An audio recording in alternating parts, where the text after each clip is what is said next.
todos, les damos la más cordial bienvenida al 8º episodio del videopodcast del Instituto de Investigaciones de la Universidad del Valle de Guatemala. El día de hoy hablaremos sobre un proyecto muy interesante que propone el uso de la inteligencia artificial para modelar el efecto piezoeléctrico. La idea de investigar este tema comenzó como un trabajo de graduación de un egresado de la Universidad del Valle de Guatemala con asesoría de investigadores del Centro de Estudios en Informática Aplicada, CIA, y se convertirá en una publicación científica. Yo soy Ana Lucía Solano y estaré moderando este video podcast y nos acompañan nuestros dos invitados, a quienes les invito a que se presenten, por favor. ¿Qué tal? Mucho gusto. Yo soy Daniel González. Me acabo de graduar de Ingeniería en Ciencias de la Computación y estoy trabajando en este proyecto. Fue el tema de mi tesis. Mucho gusto. ¿Qué tal? Mucho gusto. Gabriel Barrientos, gracias por el espacio. Yo estoy de parte del Centro de Estudios en Informática Aplicada. Mi bagaje es, yo soy ingeniero electrónico, tengo una maestría en microelectrónica y terminé en Ciencia de Materiales y Nanotecnología, que va a tener algo que ver con esta temática del día de hoy. Ok, muy bien, suena muy interesante. Pero primero quisiéramos entrar un poco en contexto, Daniel, porque el tema pues suena muy interesante, pero quisiéramos entenderlo en términos tal vez un poco más sencillos. Y si tú pudieras explicarnos brevemente cuál es el efecto piezoeléctrico y por qué es importante modelarlo. Sí, pues yo creo que cuando uno escucha piezoelectricidad uno dice, eso está en chino. Y entonces durante mi investigación y todo fui pudiendo entenderlo un poco más. Bueno, el efecto piezoeléctrico es una propiedad de ciertos cristales, que son ciertos materiales. Y entonces básicamente tiene dos rubros. Uno puede agarrar este material, lo puede presionar o le puede aplicar una fuerza y eso va a generar electricidad. O viceversa, uno puede aplicarle electricidad a este material y este se va a deformar. Entonces, digamos, parece algo que, no sé, tal vez lo usan solo en la NASA, pero es algo más cotidiano de lo que uno cree, porque sorpresivamente en los encendedores uno usa materiales piezoeléctricos, porque lo que pasa es que uno, cuando hace así el encendedor, hay un martillo muy pequeño que le pega a un material piezoeléctrico. Entonces es una fuerza en el material que genera una electricidad, que eso causa que salga la llama en el encendedor. Y entonces, claro, esta es una aplicación básica, por decirlo de alguna forma, pero tiene muchísimas más avanzadas. Se puede usar en sensores, se puede usar en acumulación de energía o generación de energía, y también se puede usar, por ejemplo, en equipos médicos, por ejemplo, en microcirugías, donde es como mínimamente invasivo. Uno puede aplicar electricidad a algún aparato que está haciendo la cirugía y uno puede como deformarlo para que vaya haciendo ese proceso. Entonces es de lo básico hasta lo más avanzado. Vaya, muy interesante y las distintas aplicaciones que tiene, que tal vez diariamente uno ni se lo imagina, ¿verdad? Vamos a ir avanzando un poco más en eso, las aplicaciones, para que ustedes nos puedan contar un poco más. Pero quería preguntarle a Gabriel, ¿por qué es relevante este tipo de investigaciones en el contexto científico y tecnológico? Muy buena pregunta. Lo interesante de este tipo de investigaciones es que uno cree que en Guatemala, por estar en Centroamérica, con menos recursos y demás, uno no puede hacer investigaciones de vanguardia o cuestiones que estén en el borde de la tecnología. Pero este tipo de simulaciones, este tipo de contexto de materiales, usando herramientas de cómputo, nos permite llegar a un nivel internacional bastante bueno. Por ejemplo, esto es claro, ¿verdad? Vamos a hacer una publicación internacional, algo que no se ha publicado antes. Eso quiere decir que es importante escarbar ese tipo de investigaciones que uno cree que no puede llegar a hacer a alto nivel con recursos limitados como estamos en estos países, ¿verdad? Ya, claro. Ahora que ya tenemos una idea un poco más clara, ¿verdad? Y me gustaría que nos contaras, Daniel, ¿qué te motivó a investigar en este tema en tu trabajo de graduación? Pues cuando estábamos iniciando el año de graduación, yo tenía distintas ideas sobre qué proyectos hacer, pero la verdad es que ninguna me convencía. Y mi interés de la carrera siempre ha sido inteligencia artificial. Entonces yo decía, ¿pero qué hago? ¿Qué hago? Y se me ocurrían ideas, pero decía, no, esto no tiene mucho sentido. Y un día llegó Gabriel y propuso, entre distintos temas que tenían de parte del centro de investigación, usar redes neuronales, inteligencia artificial aplicada a resolución de problemas científicos. Y dije, qué interesante, porque ahorita creo que lo más popular en inteligencia artificial es ChatGPT y todos estos modelos. pero la inteligencia artificial no se queda ahí, sino que tiene muchísimas más aplicaciones y no necesariamente usando modelos como estos de lenguaje. Entonces, eso es lo que a mí me interesa. Y yo hice una pequeña búsqueda en Google cuando él propuso el tema y dije, no entiendo absolutamente nada, pero me gusta. Ahí voy, sí, le entro. Y entonces, a partir de ese momento ya empezamos a hablar con Gabriel, nos pusimos en contacto con el centro. Bueno, yo me puse en contacto con él es del centro, obviamente. Y ya empezamos a definir más el proyecto y a darle un rumbo. Muy bien, valiente, Daniel. Muy valiente. Bien, ahora sabemos que detrás de este trabajo de investigación pues hay un equipo pues, de guía, de acompañamiento y pues que aporta, ¿verdad? Precisamente para poder tener una investigación pues sólida y rigurosa. Y en este caso pues el CIA jugó un papel fundamental con el apoyo y la asesoría de Gabriel. Y entonces quería que nos contara un poco, Gabriel, cuál fue la asesoría que el CIA brindó durante el desarrollo de toda esta investigación. Pero yo tengo que ser muy sincero, Daniel es muy buen estudiante y trabajador. Él tomó batuta del tema y, como dice, era algo que no era de su campo, lo agarró y empezó bastante autónomo. Pero en efecto, estuvimos también nosotros desde el CEIA, tuvimos la suerte que en ese tiempo había un investigador invitado, el doctor Luke Shaw, que también está en la parte física matemática, que nos ayudó mucho a guiar este proyecto. Y había otro estudiante, Ángel Higueros, que también estuvo haciendo algo parecido para reforzar la idea, ¿verdad?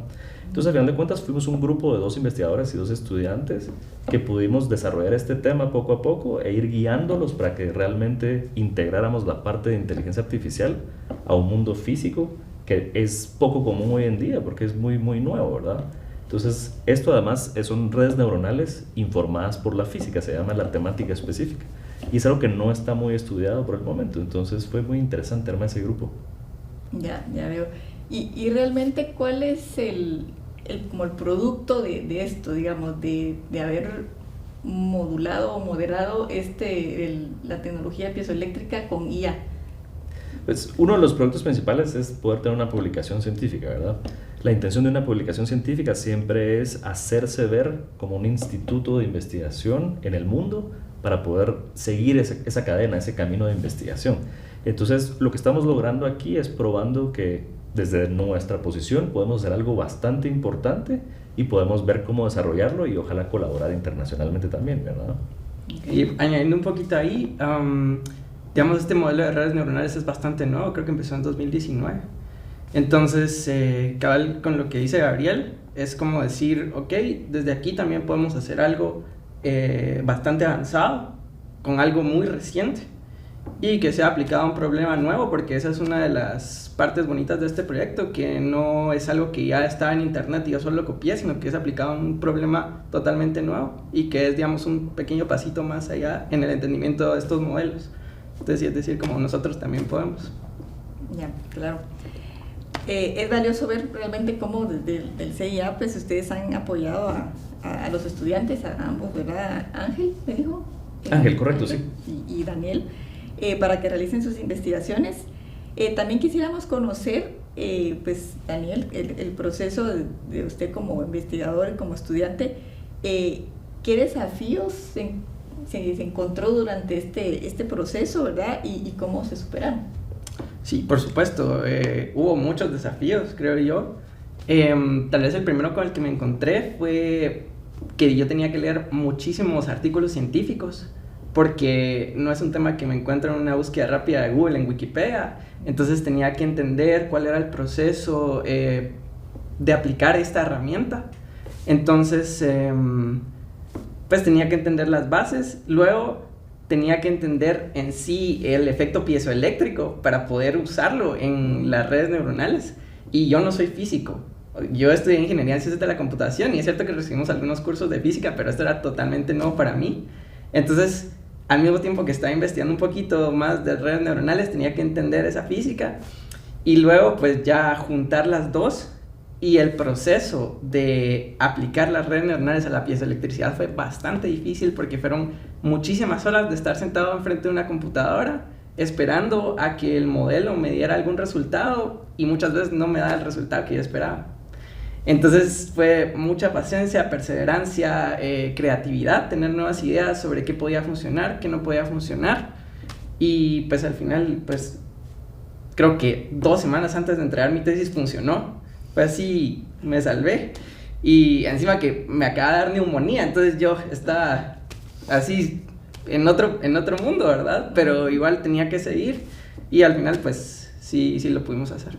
Bueno, pues tu persistencia pues fue algo valioso, ¿verdad? Ahí vale la pena decir, por ejemplo, que Daniel en su momento contactó a otros autores, a otros especialistas en la temática, ¿verdad? De alto nivel, para poder tener discusiones y poder salir de sus problemas. Y eso lo hizo por su propia cuenta, ¿verdad? Eso es muy, muy interesante en un estudiante, no solo tener la valentía, sino la noción de pedir ayuda afuera también, que vale mucho la pena, ¿verdad? Sí, justo creo que le escribí un par de correos a algunos investigadores de Asia que habían hecho algo similar, y cuando les escribí yo dije, bueno, ahora sí me van a ayudar, y me respondieron que ellos no lo habían podido hacer. Ellos no lograron. Y entonces yo dije, bueno, sigamos. Bueno, qué interesante. Bueno, son varios desafíos, pero lo más interesante fue cómo se lograron superar. Y todo ese esfuerzo, pues obviamente está rindiendo frutos, ¿verdad? Porque este trabajo pues se va a convertir en una publicación, como ya lo había mencionado. Entonces, si pudiera contarnos, Gabriel, un poco más, pues cuándo se prevé que podrá estar el artículo publicado, si ya tienen alguna idea pues, de la revista y cómo van con ese proceso. Pero eso siempre es una temática difícil porque uno no tiene una fecha exacta, pero nos tenemos que hacer presión para terminar lo último. Ya estamos casi terminando un documento de 23 páginas, bastante interesante. Y hemos visto algunas revistas, por ejemplo, NDPI, donde yo he tenido alguna interacción alguna vez en mi carrera, que puede ser una opción, pero como es una temática que incluye la parte teórica, física y la parte de redes neuronales modernas, ¿verdad? Hay que buscar alguna plataforma que tenga ese espacio para fortalecerlo. Y creo que con eso pues, estamos bastante bien puestos. Por supuesto, hay revistas de miles y miles de dólares, sí. Vamos a calmarnos un poco, pero vamos a ir viendo cómo abrimos ese espacio, ¿verdad? Sí. Excelente. Y bueno, ahora hablemos del impacto, ¿verdad? De este estudio, esta investigación, como ustedes dicen, también es algo innovador, ¿verdad? Algo que supone un reto que incluso que los otros investigadores no lo habían logrado.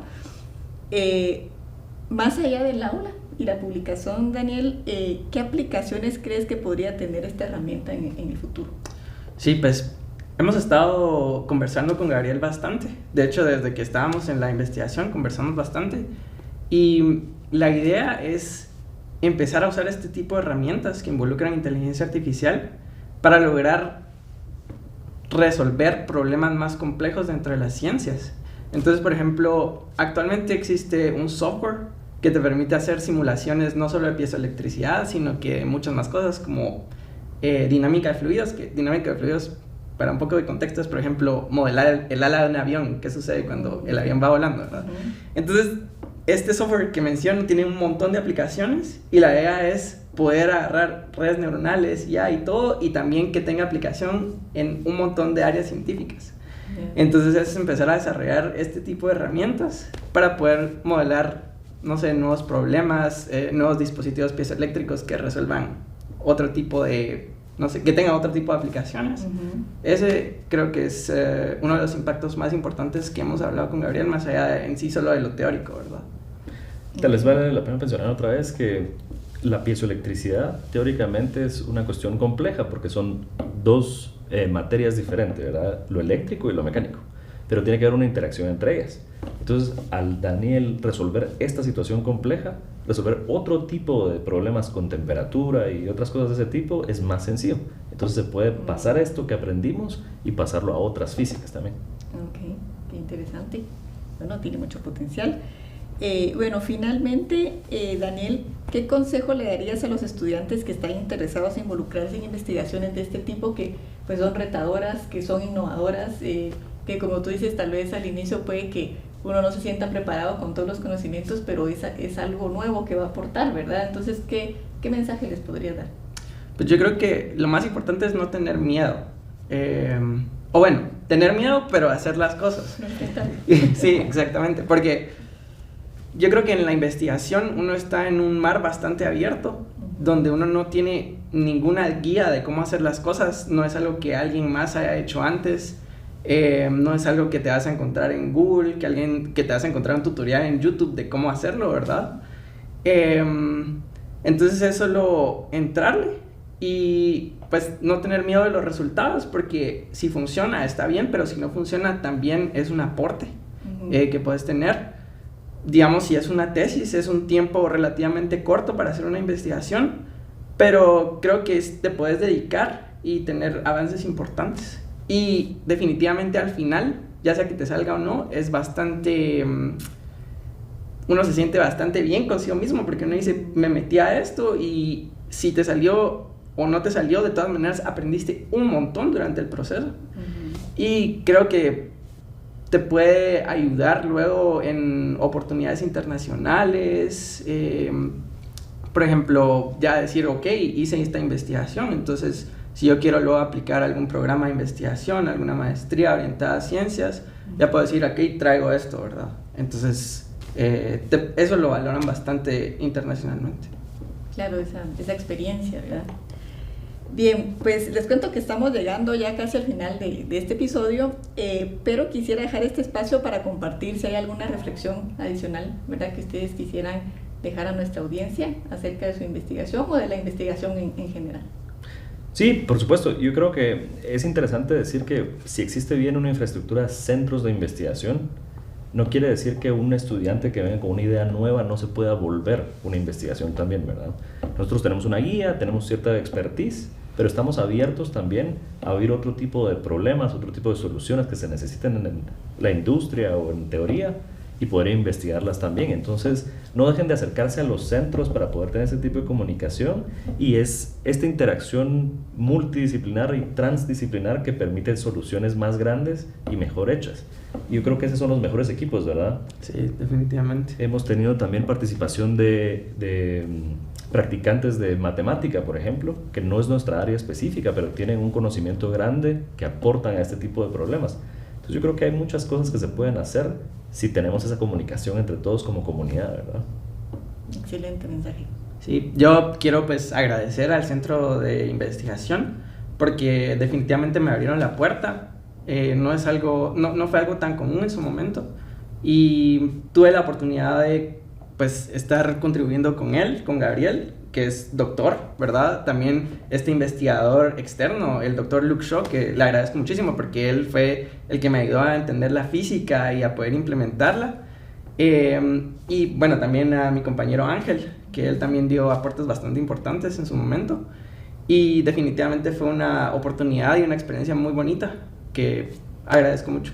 Y también agradezco este espacio para poder compartirles la historia. Pues muchas gracias, Daniel y Gabriel, por el tiempo, ¿verdad?, y por compartirnos toda esta experiencia. Gracias también a quienes nos acompañan y ven estos videopodcasts donde podemos compartir pues todas estas noticias, resultados, hallazgos relevantes de la investigación que se realiza en UVG. Los invitamos a que nos sigan en nuestras redes sociales del Instituto de Investigaciones de la Universidad del Valle de Guatemala y a que no se pierdan el próximo episodio. Gracias. Muchas gracias.